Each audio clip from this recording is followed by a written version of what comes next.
Hello everyone, welcome back to our channel Education House 24/7. Today we will discuss about the topic professional competency of a teacher.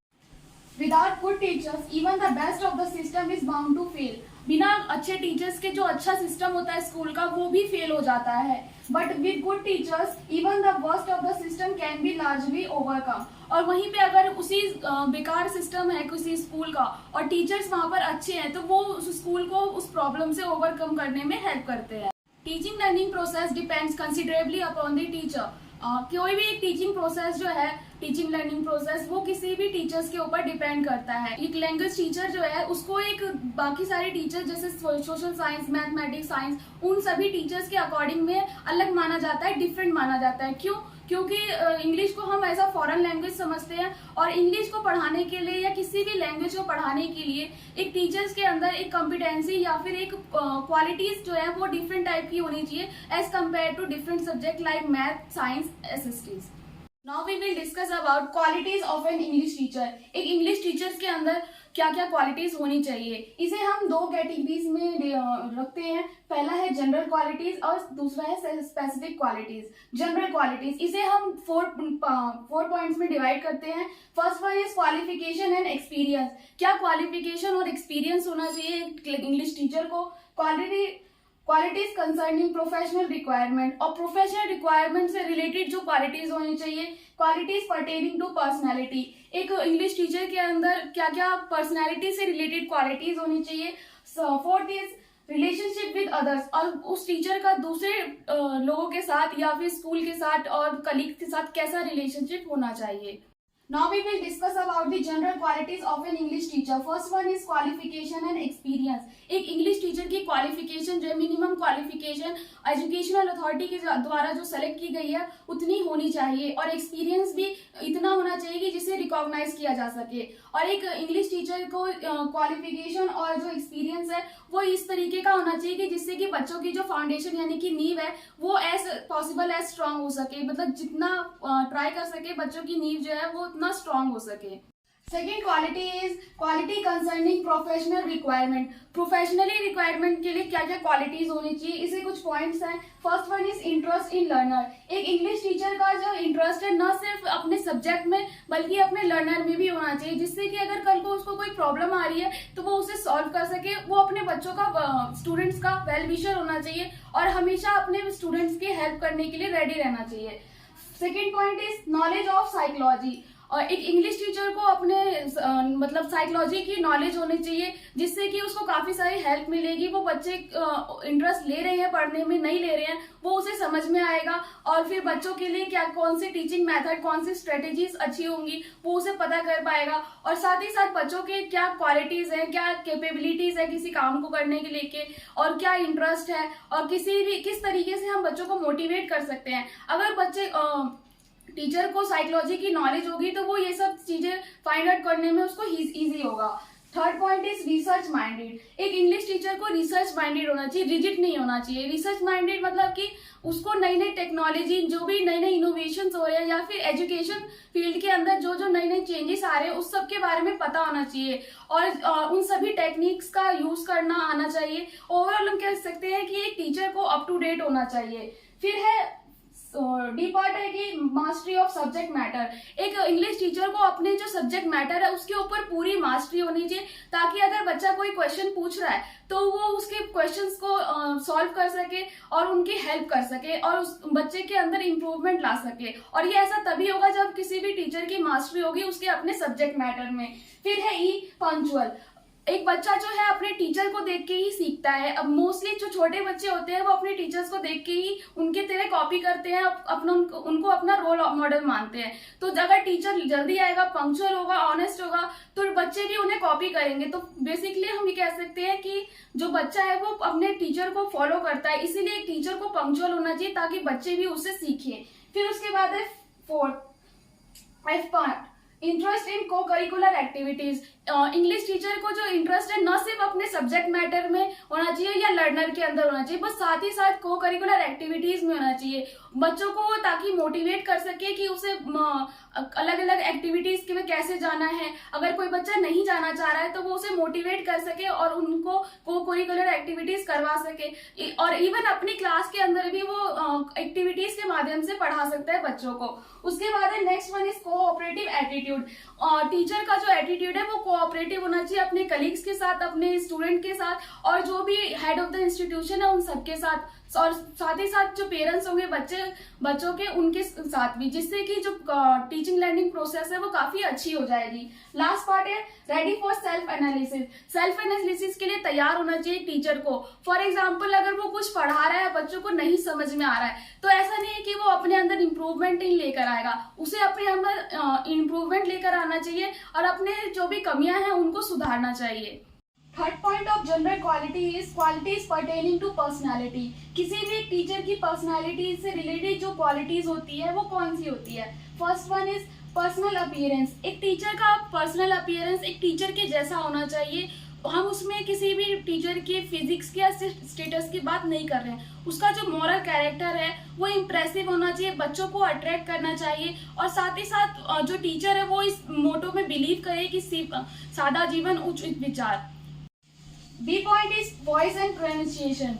किसी भी teacher की जो voice है वो clear होनी चाहिए और प्रोनाउंसिएशन जो है वो अच्छी होनी चाहिए, और जो वे ऑफ स्पीकिंग है वो भी इम्प्रेसिव होना चाहिए। और अगर मान लो कोई प्रॉब्लम है भी प्रोनाउंसिएशन या वॉइस में तो टीचर को उसकी इम्प्रूवमेंट के लिए एफर्ट्स डालने चाहिए।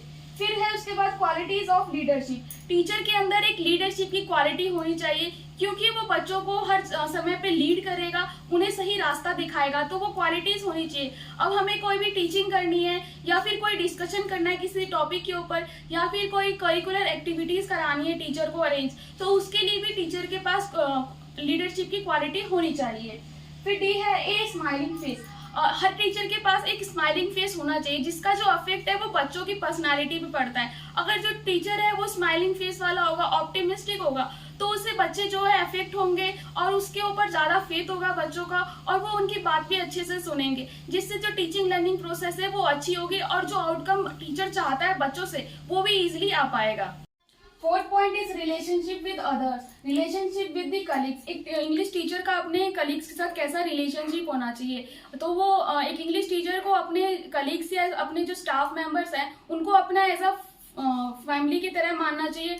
उनको सभी जितने भी मेंबर्स हैं उन सबको रिस्पेक्ट देना चाहिए और इक्वली सबके साथ एक जैसा ही बिहेवियर होना चाहिए। B point is relationship with the head of the institution. तो किसी भी टीचर का या इंग्लिश टीचर का जो रिलेशनशिप है वो हेड ऑफ द इंस्टीट्यूशन के साथ कैसा होना चाहिए। हेड ऑफ द इंस्टीट्यूशन को उसे किसी भी टीचर को अपना फैमिली के हेड की तरह ही मानना चाहिए, और क्योंकि वो हेड है तो वो एज अ सोशल किसी भी सोशल ग्रुप का एक लीडर की तरह ट्रीट किया जाएगा।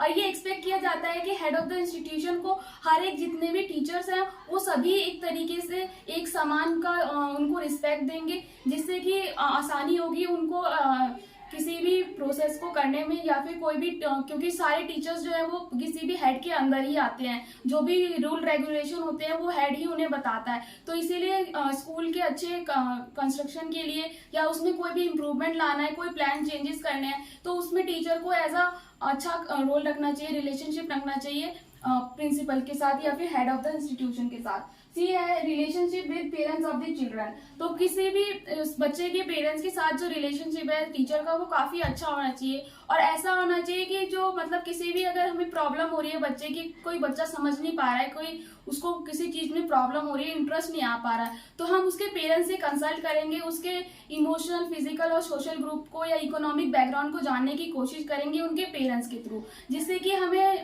हेल्प मिलेगी उस बच्चे के स्टडी के पर्सपेक्टिव से उसके अंदर चेंजेस लाने में, इम्प्रूवमेंट लाने में, और जो भी उसके अंदर कोई प्रॉब्लम है उसको किसी चीज से या उसको पढ़ाई में दिक्कत आ रही है तो वो हम उससे सॉल्व कर पाएंगे, नई नई टीचिंग मेथड्स के थ्रू उसकी प्रॉब्लम को सॉल्व कर पाएंगे। और ओवरऑल हम बोले कि जनरल क्वालिटीज में तो एक टीचर को न सिर्फ अपने सब्जेक्ट पे मास्टरी होनी चाहिए या और साथ ही साथ मतलब अपनी लैंग्वेज पे होनी चाहिए, बट ऑल उसके अंदर जितनी भी क्वालिटीज अभी बताई हैं उन सभी के अंदर वो सारी क्वालिटीज होनी चाहिए, जिससे कि जो टीचिंग लर्निंग प्रोसेस है वो काफी अच्छा होगा। अब है स्पेसिफिक क्वालिटीज। एक इंग्लिश टीचर के अंदर कौन कौन सी स्पेसिफिक क्वालिटीज होती हैं। First one is mastery over the language. Language के ऊपर टीचर की मास्टरी होनी चाहिए। और लैंग्वेज से मतलब है कि सिर्फ उसका सब्जेक्ट मैटर से नहीं, ग्रामर, कंपोजिशन, प्रोज, पोइट्री, सभी के अंदर अच्छी नॉलेज होनी चाहिए। साथ ही साथ जो टीचर है उसका जो रिटन और ओरल लैंग्वेज है वो काफी अच्छा होना चाहिए। करेक्ट इंग्लिश यूज करनी चाहिए और सारा मतलब अप टू डेट होना चाहिए टीचर को इंग्लिश के। उसके बाद है गुड प्रोनाउंसिएशन। जो टीचर की जो प्रोनाउंसिएशन है वो काफी अच्छी होनी चाहिए, इस तरीके की होनी चाहिए कि बच्चा जो है उसको इजीली समझ पाए। और वो टाइम टू टाइम जितने भी न्यू वर्ड्स ऐड हुए हैं उन सभी की प्रैक्टिस करते रहना चाहिए। और साथ ही साथ खुद भी बीबीसी प्रोग्राम्स जो रेडियो पे आते हैं या फिर कोई भी न्यूज चैनल्स हो गए इंग्लिश में देखने चाहिए। और साथ ही साथ अपने स्टूडेंट्स को भी मोटिवेट करना चाहिए कि वो इंग्लिश के जो चीजें हैं वो टीवी प्रोग्राम्स, मूवीज, इन सब के थ्रू सीख सके, या फिर डेली न्यूज़पेपर जो है वो भी इंग्लिश में ही पढ़े। Third point is attractive hand writing. एक टीचर की जो राइटिंग है लैंग्वेज में वो काफी अट्रैक्टिव होनी चाहिए। इसका जो फायदा ये होता है कि अगर टीचर की राइटिंग अट्रैक्टिव होगी तो बच्चा भी उनसे देख के वही सीखेगा, तो उसका रिजल्ट जो है बच्चे की भी अच्छी हैंड राइटिंग में नजर आएगा। और साथ ही साथ वो जो कोई कंटेंट वो पढ़ा रहा है तो वो भी बच्चों को इजिली समझ में आएगा। D point is interest in English literature. और जो टीचर का इंटरेस्ट न सिर्फ इंग्लिश लैंग्वेज में बल्कि साथ साथ इंग्लिश लिटरेचर में भी होना चाहिए। ये हेल्प करता है कि बच्चे के अंदर बच्चों को मोटिवेट करने में, किस तरीके से हम बच्चों को पढ़ाएं। और ओवरऑल जो इंग्लिश की जो लिटरेचर है, कैसा उसका हिस्ट्री था, क्या अभी मॉडर्न इंग्लिश है, वो सभी की नॉलेज होनी चाहिए और जिससे कि वो बच्चों को सही गाइडेंस दे सके।